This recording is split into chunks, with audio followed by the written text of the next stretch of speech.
আজকে আমরা দেখব কিভাবে ইউজার থেকে ডাটা রিসিভ করতে হয় রিকোয়েস্ট মেথডের সাহায্যে, অর্থাৎ এই প্যারামিটারের সাহায্যে। তো এর জন্য আমরা যেটা করব, এই হোমটাকে আমরা একটু চেঞ্জ করে লগ ইন করে ফেলি। হ্যাঁ, লগ ইন। এবং যেহেতু আমরা এখনও জানি না কীভাবে HTML ফাইল রেন্ডার করতে হয়, আমরা সিম্পলি এখানে একটা ফর্ম লিখব। হ্যাঁ, এই ফর্মের ভেতরে কি থাকবে, সিম্পলি আমরা যেটা করতে পারি, একটা ইনপুট ট্যাগ দিয়ে দিই এবং এই ইনপুট ট্যাগের টাইপ হয়ে যাচ্ছে, টাইপটা ডাবল কোটেশনে লিখতে হবে এখানে, টেক্সট। এবং এর ভেতরে আমাদের কোনো ভ্যালু যেহেতু থাকবে না, আমরা একটা প্লেস হোল্ডার দিতে পারি। প্লেস হোল্ডার দিলাম, এন্টার ইউর নেম।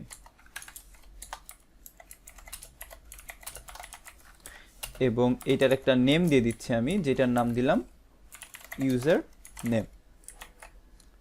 এবং যেহেতু আমরা একটা ফর্ম লিখেছি, এই ফর্মের কিন্তু আমাদের মেথডটা বলে দিতে হবে। এবং আমরা মেথডটা কি ইউজ করব, পোস্ট। কেন পোস্ট ইউজ করব? কারণ আমরা ডাটা সেন্ড করব এই ফর্ম থেকে, তাই না? এবং অ্যাকশনটা হবে নতুন একটা ইউআরএল, যেটা আমি দিচ্ছি, অন্য একটা ইউআরএল দিতে পারি, যেমন দিতে পারি ইউজার। এখন এই ইউজারটা অবশ্যই আমাদের কি করা লাগবে, এইভাবে ইমপ্লিমেন্ট করা লাগবে। তো আমরা যেটা করি, এইখান থেকে এটা কপি করে পেস্ট করে দিচ্ছি এবং এইখানে আমরা যে ইউজারটা লিখলাম সেই ইউজারটা এখানে লিখলাম। এবং আমরা যেটা করব, এইখানে ডাটাটা রিসিভ করব। কিভাবে রিসিভ করব? তো ডাটাটা রিসিভের আগে আমি আরেকটা কাজ করি, যে ফর্মটা ঠিকমতো রেন্ডার হয়েছে নাকি এটা একটু ব্রাউজারে যেয়ে দেখে আসি। তো আমরা যেখানে লিখেছি সেটা হচ্ছে লগ ইন। আচ্ছা, লগ ইন ইনপুট ফিল্টার আসছে, আমি কিন্তু কোনো বাটন লিখি নেই, সাবমিট বাটন অবশ্যই লেখা লাগবে। তো একটা বাটন লিখে ফেলি, সিম্পল বাটন লিখলাম, ক্লোজিং ট্যাগটা লিখে দিই বাটনের, এটা টাইপ হবে সাবমিট এবং ভিতরেও লিখলাম সাবমিট। তো এখন দেখি কি অবস্থা। হ্যাঁ, এখন আপাতত ঠিক আছে।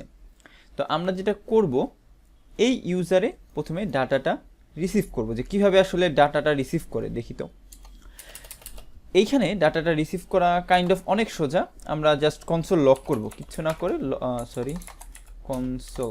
কনসোল ডট লক করে দেবো আমাদের যেই ডাটাটা আছে সেই ডাটাটা। এখন ডাটাটা কই থাকবে? অবশ্যই থাকবে রিকোয়েস্টের ভেতরে।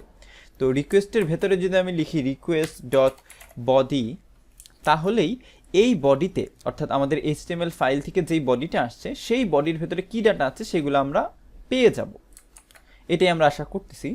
তো চলে যাই ব্রাউজারে এবং এখানে এটা রিফ্রেশ দিই এবং এখানে আমি লিখলাম সাবিত। এখন যদি সাবমিট দেই, দেখেন এটা লোড হচ্ছে, কারণ আমরা কোনো লিখি নাই, কিন্তু রেসপন্স লিখি নেই। বাট আমাদের যে ভ্যালুটা আমরা প্রিন্ট করলাম রিকোয়েস্ট ডট বডি, এটা আসছে আনডিফাইন্ড। এর কারণ কি?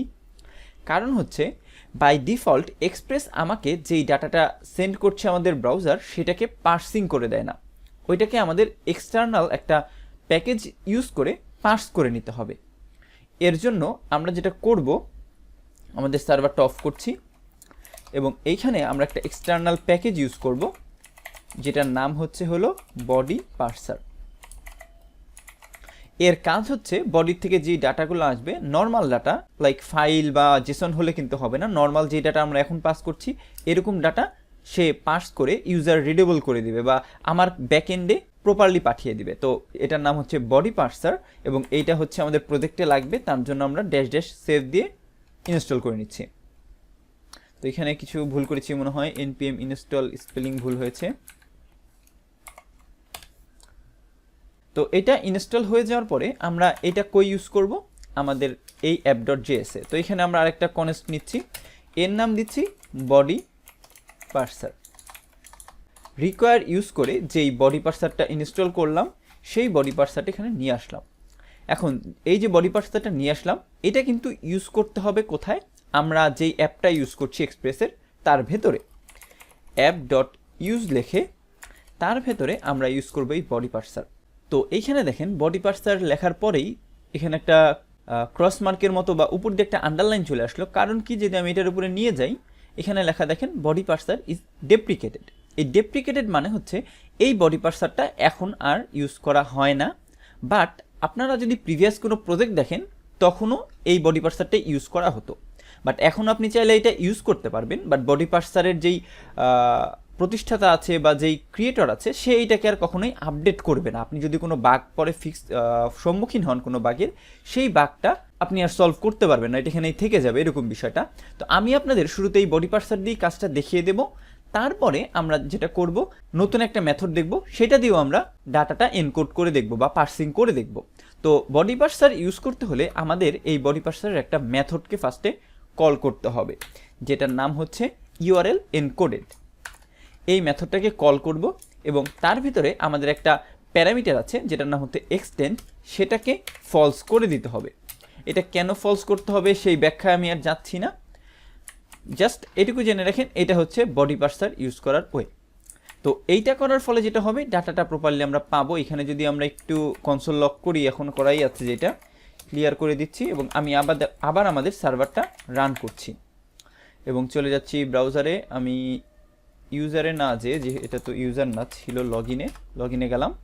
এইখানে আমরা সাবিতটা লিখলাম আবার এবং সাবমিট করলাম। এখানে এটা রিলোড হচ্ছে এবং আমি যদি ব্রাউজারে আসি দেখেন ইউজার নেম সাবিত, অর্থাৎ এই ডাটাটা কিন্তু আমার কাছে প্রপারলি চলে এসেছে এবং সামনে যেই পার্টটুকু আছে এটা হচ্ছে আমাদের নর্মাল যেই বডির ডাটাগুলো থাকে সেইগুলা, এটা নিয়ে আমরা কনসার্ন না। বাট আমরা কিন্তু একটা অবজেক্ট আকারে অলরেডি রিসিভ করে ফেললাম আমাদের এই ডাটাটা, তাই না? এটাই হচ্ছে আসলে আমাদের একটা ওয়ে আমাদের ডাটাটা রিসিভ করার ইউজার থেকে। তো দেখেন যেই কাজটা আমরা করেছিলাম আমাদের নোড.js অনেক কমপ্লিকেটেড ওয়েতে, সেটা কিন্তু এই বডি পার্সার ইউজ করে আমরা খুব সহজেই করতে পারি। তো এখন আমরা আরেকটা কাজ করব, সেটা হচ্ছে এই বডি পার্সার তো এখন আমরা ইউজ করি না, আমরা যেটা ইউজ করি সেটা হচ্ছে এক্সপ্রেসের একটা মেথড, সেটা আমরা এখন এখানে অ্যাপ্লাই করব। তো ভেতরে যেটা আছে এই পুরোটা আমি কেটে দিচ্ছি। আচ্ছা, কেটে না দিয়ে এরকমই থাক। এই বডি পার্সারের জায়গায় শুধুমাত্র এই যে এক্সপ্রেসটা ইম্পোর্ট করেছিলাম না, এইটা এখানে পেস্ট করে দিই, express URL encoded extend false.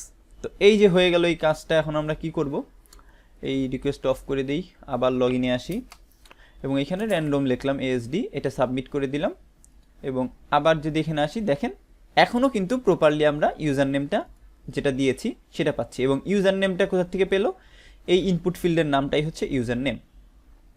অর্থাৎ কাজ কিন্তু প্রপারলি সেম। আমরা চাইলে বডি পার্সারও ইউজ করতে পারি, আবার এক্সপ্রেসও ইউজ করতে পারি।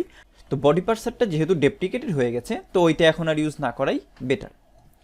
বাট এখনও আমাদের যে ডাটা রিসিভ করলাম এটার একটা প্রবলেম আছে। কি প্রবলেম?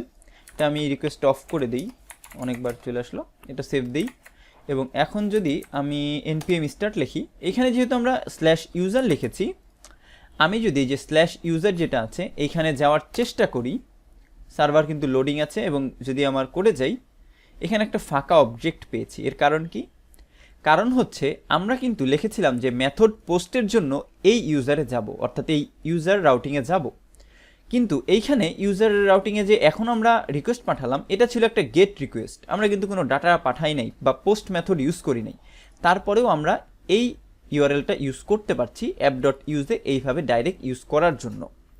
এইটা হচ্ছে এইভাবে রাউটিং ইউজ করার একটা প্রবলেম।